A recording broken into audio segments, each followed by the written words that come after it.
Existe un retrato inédito, que data del año 1561, donde aparece Catalina de Médicis junto a 4 de sus hijos. Esta pintura revela mucho más que una simple escena familiar suntuosa. Estuvo escondida del ojo público por más de 150 años y su contenido es motivo de debate. Para algunos, la obra muestra a una madre noble y protectora, arropando con sus brazos a su hijo recién coronado, Carlos IX. Sin embargo, para los observadores más minuciosos, lo que se ve es a una mujer fría y calculadora que acapara para sí todo el poder político de la corona francesa. Hoy, en Historia Incomprendida, te presentamos la biografía de una mujer que no permitió que nada se interpusiera en su camino hacia el trono, ni siquiera el crimen o la muerte. Una soberana que se ganó la oscura fama de ser una experta y cruel envenenadora, capaz de eliminar a sus enemigos sin el más mínimo titubeo. Conozcamos la vida de Catalina de Médicis, la reina de Francia nacida en Italia, mejor conocida como la temida Reina Negra. Antes de profundizar en este fascinante relato, no olvides suscribirte a nuestro canal y activar las notificaciones para que no te pierdas nuestras actualizaciones diarias sobre los personajes más impactantes de la historia. Una infancia marcada por la tragedia. Todo comenzó en la apacible Florencia, en el corazón de Italia, en el año 1519. Allí nació, dentro de una de las familias más ilustres de la época, la pequeña Caterina María Romola di Lorenzo de Medici. Su nacimiento fue celebrado con júbilo por sus padres, Lorenzo de Médicis, duque de Urbino y gobernante de la ciudad, y su madre, Madeleine de la Tour de Auvergne, una noble francesa y prima del rey Francisco I de Francia. Lamentablemente, la pequeña Catalina nunca llegaría a conocer a sus padres. La muerte se los arrebató a causa de una enfermedad fulminante cuando ella tenía apenas 14 días de nacida. A pesar de quedar huérfana de forma tan prematura, no quedó desamparada. Su tío, el Papa Clemente VII, se encargó de su crianza y protección. Bajo la tutela de su santidad, Catalina aprendería la astucia, el arte del disimulo y las intrigas políticas imperantes en el agitado Renacimiento italiano. Estas lecciones de supervivencia y diplomacia le serían de gran utilidad en los años venideros, cuando tuviera que enfrentarse a la hostil corte francesa. Catalina entra formalmente en la historia en 1533. Siendo apenas una adolescente de 14 años, de rasgos endurecidos y ojos saltones, se casa en un matrimonio arreglado por su tío con el segundo hijo del rey de Francia, Enrique de Valois, duque de Orleans. Aunque en estas uniones solían prevalecer los intereses políticos sobre los sentimientos, la joven Catalina se enamoró perdidamente de su esposo. Sin embargo, para su desgracia, Enrique no tenía ojos para ella. El príncipe amaba profundamente a Diana de Poitiers, una duquesa que relegaría a Catalina a vivir bajo su sombra durante los siguientes 25 años. Sospechas, envenenamientos y magia oscura. 3 años después de la boda, un evento fortuito cambió el destino de Catalina. El heredero original al trono, el delfín Francisco, murió inesperadamente tras beber agua fría después de un agotador juego de pelota. Hoy conocemos esta condición médica como hidrocución, pero en aquel entonces, el hecho de que el esposo de Catalina pasara a ser el heredero natural desató una ola de rumores. Se sospechaba de un envenenamiento y todas las miradas apuntaron a la joven italiana. Desde ese momento, la fama de Catalina como envenenadora la acompañaría hasta el final de sus días. Incluso se decía que estudiaba las artes prohibidas de la alquimia y que probaba sus pócimas en personas empobrecidas o enfermos terminales.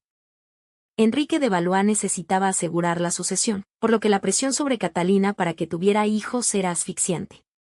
Sin embargo, ella no lograba quedar embarazada. Desesperada, recurrió a curanderos, magos y médicos de la época.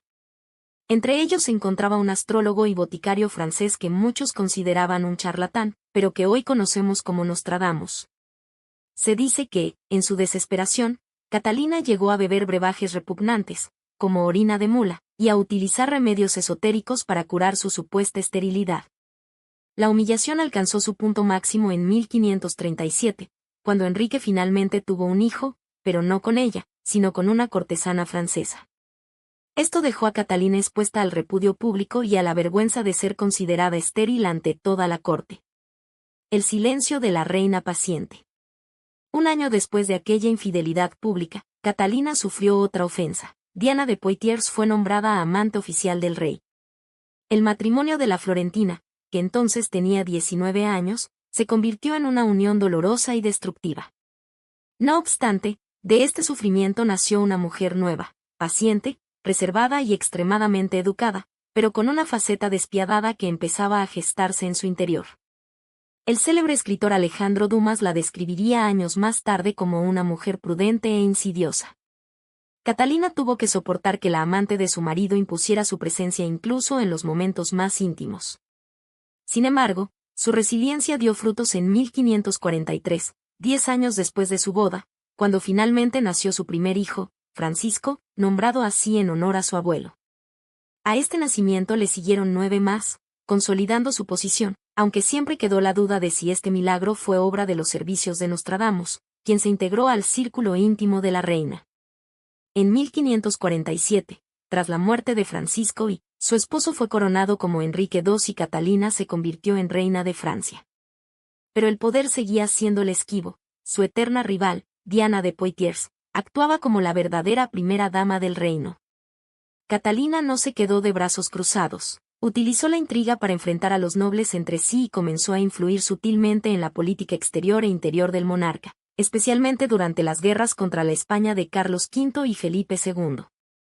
La regencia y el camino de sangre. La tragedia volvió a golpear en 1559.